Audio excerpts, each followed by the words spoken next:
Broadcasting live from the Business Radio X studios in Atlanta, Georgia, it's time for the Buckhead Business Radio Show.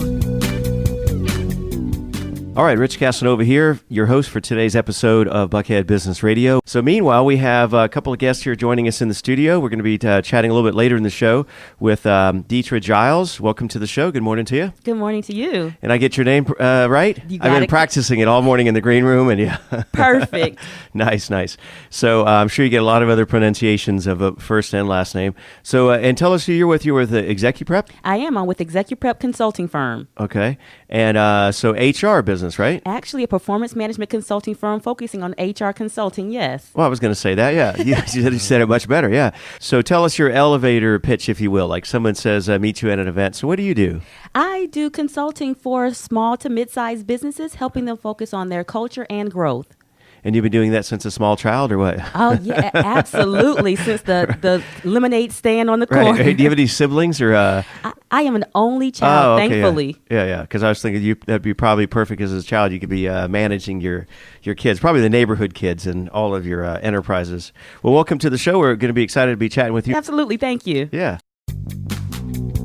Joining us now on the show, back on the air, is Dethra Giles. Welcome back to the show. Thank you.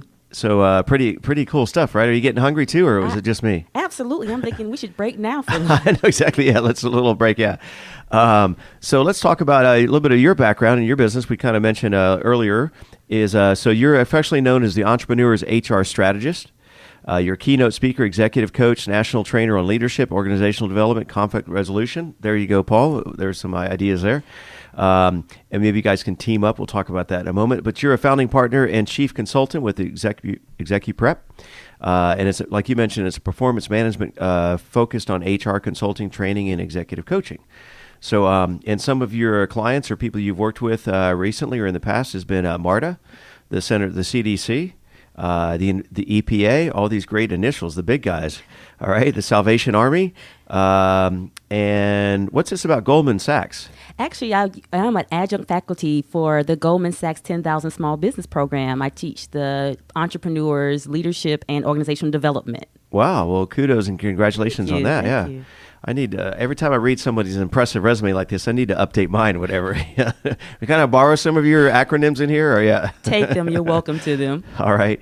So before we get into your business, tell us a little bit about yourself. Originally from the area here, or what's your backstory? Or, Actually, I'm originally from Miami, Florida. Oh, okay. I was born in Miami. Hey now. moved to Savannah, Georgia to go to high school, and came to Macon at Mercer University. Yay, Mercer Bears. Right, yeah. And then moved to Atlanta and just never left. Okay. Wow. Well, and so before you started this big venture into entrepreneurial HR, what's your background prior to that, or experience? Or It's actually in human resources. Prior to ExecuPrep, my company, I was director of HR over at Emory University. And then prior to that at Georgia State University, worked at State Farm, insurance companies, Allied Automotive, and really got my feet wet in really what HR was from a strategic perspective. Okay. And so talk to us about this new, when did you start this venture, I guess? ExecuPrep has been around since about 2007. Oh, okay. So it's not brand new. You're not a startup, whatever. Yeah. I still consider myself a startup, exactly, but yes. Yeah. Well, at least you're past the pre-revenue stage, right? Yeah.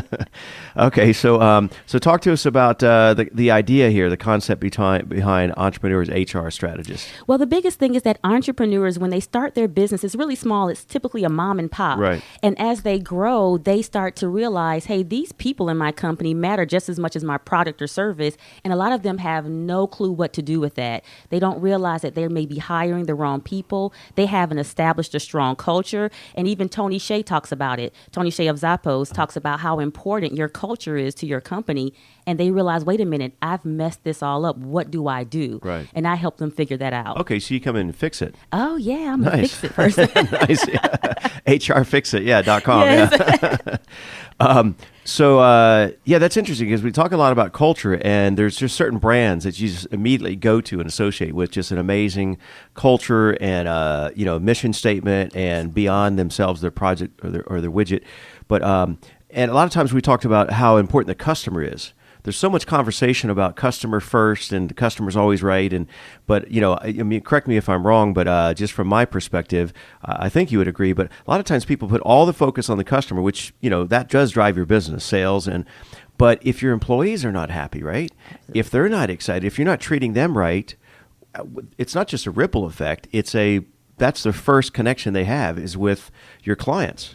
Absolutely. So it's almost like employees first. I mean, it's right. Absolutely. Yes or yes? Yes, yes, and yes. The problem is, yeah, exactly. Right, yeah. Yes and yes. And the problem with culture is what you mentioned before. Culture is what people pay for. It's the difference between the Ritz-Carlton and the Red Roof Inn. Okay. People wow. are. Nice. It's a bed. It's a floor, it's a shower, and a TV. But they will pay $600 for the culture of the Ritz-Carlton. And the question is your culture one that what you're willing to pay for? Are your clients paying for the culture that you're giving? And that happens with your employees. The cost of turnover is 2.5 times a person's salary. A mid to small size business can't afford that. Wow. Did you know we had the Ritz-Carlton in here or whatever? I did not. We've had him in here twice. One time we had the vice president of global PR for the Ritz-Carlton brand. She sat right here in the studio. She flew in from D.C., and but she covers global. She travels all over the world. But we had the folks in from Ritz-Carlton Atlanta, the Reynolds Plantation, and then, of course, right here in Buckhead. Mm-hmm. And it's just, I mean, what a great analogy from Red Roof to Ritz-Carlton. I mean, very well said and spoken. It's a room with, walls and a door. But what a difference people would pay for the experience, right? And that's what I teach the entrepreneurs. Is your culture worth what you're asking your customer to pay? And that's your employees. You're so right. It starts with your employees. Yeah, and their phrase they repeated throughout the show was they don't call their staff employees or staff or workers. It's ladies and gentlemen. Absolutely. Every morning they're greeted by ladies and gentlemen of Ritz-Carlton. And it just you kind of feel the difference of that's the way you're treated. And when you walk in there as a paying customer, it's a game changer. Yeah. All right. So talked about culture and vision. How many businesses don't really connect those dots? I mean, do you find that prevalent, or you're just nodding your head and rolling your eyes? I guess that's. I find that it's amazing, and the most difficult ones are those that have been successful as small businesses because they feel like I've been successful to this point. I have one client, and this year that person will hit probably about $22 million. Wow! It's difficult to step in and say, "Hey, you're doing some stuff wrong," because they're looking at me like, "When was the last time you made $22 million?" Yeah, right. Yeah. But they're stuck at $22 million. We can get to 30. Right, yeah. If you change these small things. And that's what I help them do. I help them get to 30. And that's a great point, too, because a lot of times it's a tree in the forest kind of scenario, right? Mm-hmm. You're so, and there's ego involved. I mean, that's a very challenging part of your business, right? But if they're bringing you in, they need to listen to your advice. And that's the difficult part, making sure that they're ready. And I'm that entrepreneur, I'm that small business owner that will turn clients away. And I will say, you know what, you're not ready for this, especially family businesses. I've had to advise one family business, you might have to fire your mom. And that's a hard conversation. You're making this money and she can't be your accountant anymore. You're going to jail. Yeah. And orange is not the new black. Right, exactly. I just saw that recently. Yeah. And you'd send them over to the kitchen and have the chefs fire their mom, whatever. Yeah. So how, we talk about HR, and that's but how are you different from, I guess, every other HR firm out there? I mean, there's a lot of people in that fishbowl. Yeah. Absolutely. The interesting thing about me is I'm not the typical HR person. Right. For example, I have my MBA with a concentration in organizational development, and I also have a green belt in Lean Six Sigma. Whoa. So I look at these things from a very strategic operations and bottom line perspective. At the end of the day, this is about your company growing and making money. How do we do that with your most valuable resources, which are your people? Right. You have a white belt in radio. I don't know if that means anything. I'll play this. So what are some of the crazy things you've seen, consulting with some small businesses? I mean, you could write a book or a reality TV show about it, right? I have written a book. But some of the craziest things I've seen are things that actually aren't funny. They're detrimental to the company. Yeah. One of the biggest things I see is small businesses or mid-sized businesses hiring people as 1099 contractors when they actually should be W-2 employees. And that's a huge problem for them, especially as it relates to taxes, paying into unemployment, and they can get hit hard. Some of them with fines that will basically diminish their business. Yeah. Absolutely. Wow. And they're doing it all wrong. So what's the when is a 1099 appropriate? When is maybe it appropriate to outsource? and or through a staffing company, as opposed to on board W-2? So those are like 3 different questions. Thank you. Yeah. So let's start with the temp service or the outsourcing. Okay, yeah. It's great when you know that that's going to be a temporary assignment and it's more economical for you to hire a temp firm than to hire your own people. Most temps firms charge about 28 to 35% of the person's salary. Right. So that's going to be an extra cost to you, but sometimes it's worth it. This is a 2-week assignment. Hire a temp firm. Or you kind of want to just gauge and judge, or you just have a project, right? Absolutely. Or you don't want to be committed for those non-committal type people, right? Absolutely. And then 1099 is perfect. For example, in my business, I have 1099s. I have people that will go out and do training sessions. Well, this is a one-time training session. You write the stuff. It's all you. You get to make decisions about how you do it, when you do it, where you do it. Right. You're not my employee. Right. Now, when you get to W-2s, if I tell you how to do it, when to do it, where to do it, you're an employee. And I have to pay unemployment and all the health care insurances and all of those things that come with an employee. Yeah, because a lot of people think 1099 and then you're just clear and free. But yeah, if you do tell them, because I had a business in California and we kind of learned that the hard way, is that everybody was 1099, but then they said, sometime later down the road, retro, you've been telling them where to go, what time to, and a specific task. You're not just saying, get this done. And even location. And what the problem is, people think of the little things like, unemployment. But no, you owe those people anything you would have put in retirement, any health insurances you would have paid, workers' comp, all that stuff you owe. And for a small business, one person for, say, 3 years, that's a lot of money. And to me, but that's where it seems to for a startup or a small business. Again, correct me if I'm wrong. I guess it all, the general answer, it always comes down to it depends, right? Mm-hmm. So, but just in general, big picture kind of stuff is that I'm thinking that for a small business, in that case, it's maybe better to reach out to a temp service, right? Because then they cover all of that, right? Are you completely off the table with that, right? Well, it depends. I look at them. See, there's the answer. Right, it depends, right? Because what's your long-term goal? Because ultimately, temp agencies can be expensive. Right, yeah. So you want to look at how does that fit your bottom line, and strategically where are you going with this type of, or this person as an employee. But it probably is a good place to start, especially for small businesses. Yeah, especially for, again, 1 or 2 person operator, small business or startup, and then they can kind of gauge the waters and see what's the expectation of an employee, and then they can potentially then hire the person if it works Absolutely. out, right? Yeah. But what I tell my clients is you need to communicate early and often. That's something, and no matter who they are, even if they are your employee, a temp employee, because most of the problems we have is because people manage with the I hope philosophy. I hope they know they should be on time. Right. I hope they know that document was late. And I hope may have been a great campaign slogan, but it's a horrible management strategy. It does come down to expectations, and if it's not made clear right up front. So what's a typical, what are some typical, not day in the life, but how would you, what are some interactions you have with your clients? Do you go, on site? Do you work one-on-one with the owner? Do you do seminars or coach, the staff, or do they outsource HR needs to you? Yes. I knew you could say that. So, I do all of the above. I start off with the owner, though, because my ultimate goal is to be strategic. HR is a part of your company, and if you're going to move forward, you have to be able to effectively lead your human resources. So I start with the owner, and we do assessments. We're on site assessing what their needs are, and we give them their own tailored strategy. Okay, so again, are there some cases with some clients that you are their HR department?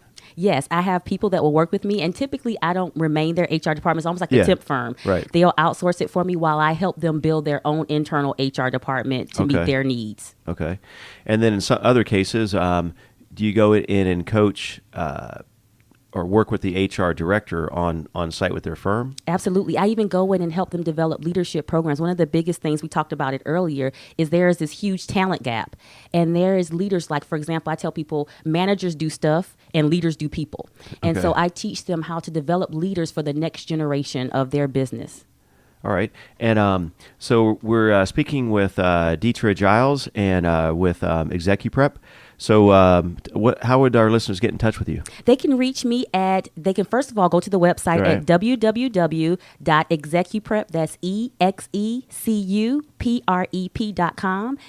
I am Dethra Giles on Facebook, Twitter, and LinkedIn. And they Nice. can also email me at dugiles@execuprep.com.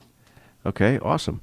And so what are some examples, misconceptions, I guess, when about when somebody goes to your website and misunderstanding your services, or they call you and you're like, no, we don't do that, or right? The biggest misconception is that all HR is hiring and firing. Okay. Everyone calls me and says, It's "Can you not? can you get me a job and can you help me fire this person?" And I really have to back them up and say, exactly what you need. Even when they call and say, "Can you help me hire someone?" My first question is, do you really need to hire someone? I was talking today about a client that came in and said, "I need to hire a CPA." And I thought, no, you just need to go out and find a CPA to do this work, but you'll have this employee later on that you don't need. Right, yeah. Yeah, so that's the biggest thing is, okay, you're just going to help me hire and fire people. Right. And what do you most enjoy about your job, your position? Yeah. I enjoy seeing the results when I can have a company come back to me and say, you know what, last year, because of what you did, you saved us $100,000. Right. I love it. When I see them hire someone, every time I see the unemployment numbers go down, Right. I'm like, that was me. Exactly. Nice. Take credit for that. Yeah. Nice. Just locally, globally, or across the country? I'm like, that was me. Yeah. So yes, I love seeing the results. So speaking of a couple of follow-up or remaining questions here is, so speaking of reach, what are you hyper-local? What's your concentration in your market in terms of geography here? Yeah? That's funny. I'm actually growing my Atlanta market, Okay. but right now I am all over the U.S. I even have clients in Guam, which is not the continental U.S., but yeah. So I am all over. I travel. The people at Hartsfield know me by face, like, hey, we haven't seen you in a while. So yes. Yeah. So, and what's on the horizon for 2015? Are there any new industries speaking of industries, I imagine, again, it depends where it's from A to Z, but what are some of your favorites, or what are your typical, do you have like specialty sectors that come to mind?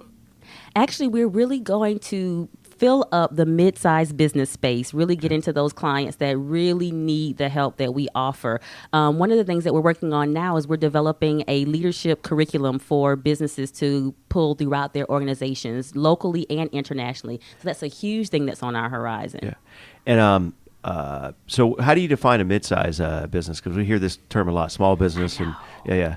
So when we think about mid-sized businesses, we're looking at people between, I would say 50, which is a large gap, 50 to 200 employees. Okay. And they're over that $10 million mark. Okay. Yeah, they're at that mark. And I don't know if it's just a recent phenomenon, but I think with all the tech boom, just a lot of times you hear where these companies are doing in the millions of dollars, and they only have a handful of people working. Oh yeah. Right. And you typically think if you're doing millions of dollars, you're the AT&T, and you have 20, 30,000 people on payroll, right? No. So it's almost kind of like it catches you off guard. So it can be a large company, that like a Target Corporation, whatever, right?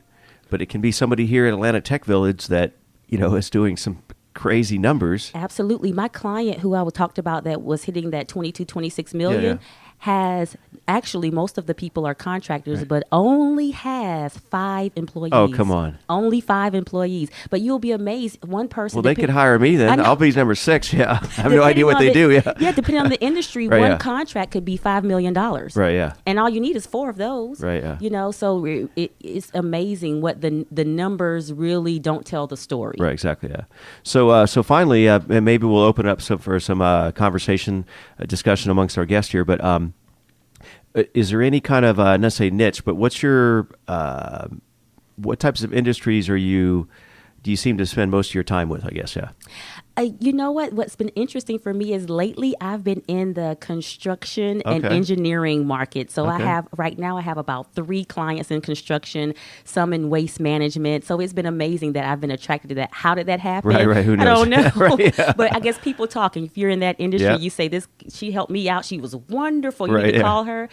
So that's really been where I've been lately. Nice. Well, that's how it works. And so one more time, tell our listeners the best way to reach out and get in touch with you. You can reach me at www.execuprep.com or DU Giles, that's Giles at execuprep.com.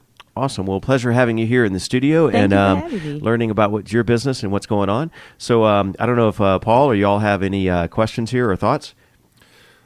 Well, we'd love to have your Rolodex. Right, yeah, let's start there or whatever, yeah. Well, I would love to talk to you because one of the things that Paul said that I loved was that they do the simulation. And so my thing that I do is take them from the next step, from the simulation to the reality. Okay, what you learned there, what's the next step for you? What happens when you get back, and what's the strategy for implementing those little key nugget learnings that you got while you were in the kitchen? Because that's important. But what he does, that's awesome. Yeah, Right. No, there's a lot of similarities. You talked a lot about culture, Dethra. We big believers in culture and like to hope that we contribute in some small way to a positive culture. So, yeah, we should probably talk a little bit. And then we get a lot of inquiries from HR people at companies looking for team building or activities. So there is a lot in common. So congratulations on all your success. By the way. Same to you. I'm coming to the kitchen. I'm telling you, and you're not talking just culture like in the yogurt for dessert or anything, right? Yeah. Yeast. Yeah, that's what it is. Yeah, sorry. Yeah. See, I'm the chief water boiler. Yeah, I have no idea. Speaking of HR, are you members or familiar with, there's HR organizations and networking events and entities, whatever, right? I am a member of SHRM National and SHRM Atlanta, and as well as CUPA, which is the Colleges and University Professionals in Human Resources. Right, yeah. So, yes, I am a member of those organizations. Yeah, there's a gold mine there, right? There Oh, for you, absolutely. Paul. Yeah. And the National Association of African American Human Resources Professionals as well. So, Right. NAAA HR is what it's called. So, yes, absolutely. And I just think like how interesting is it that if you're working with a client, they're having some challenges with their employees and their staff, or they're at kind of that tipping point, right? Like you talked about one of your first clients that they're trying to get to the next level, right? And there's a bit of a roadblock.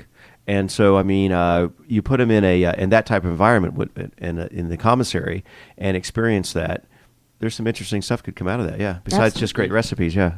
Absolutely. And great recipes are good too. I'm Now telling let's you, not discount those. Right. Recipe for success. Not to There you go. Nice. There you go, nice. Paul.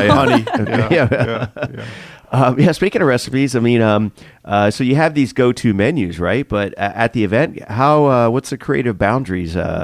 Is it? I mean, you can't just go wild crazy, but We usually have an optional pantry of about 80 other items. Oh, okay. So it might include odd things like dragon fruit and just making stuff up now, aren't you? No, It's actually pretty good. Go to the farmer's really? market. Okay. Mhm. And Korean hot peppers and all sorts of things, but then lots of rosemary and fennel and basil and anything you could want. So you can get pretty creative. Yeah, but for somebody, if they don't know what they're doing, I mean, can they kind of create a culinary disaster? Yes. right, yes, or yes, yeah. Anything's possible, right?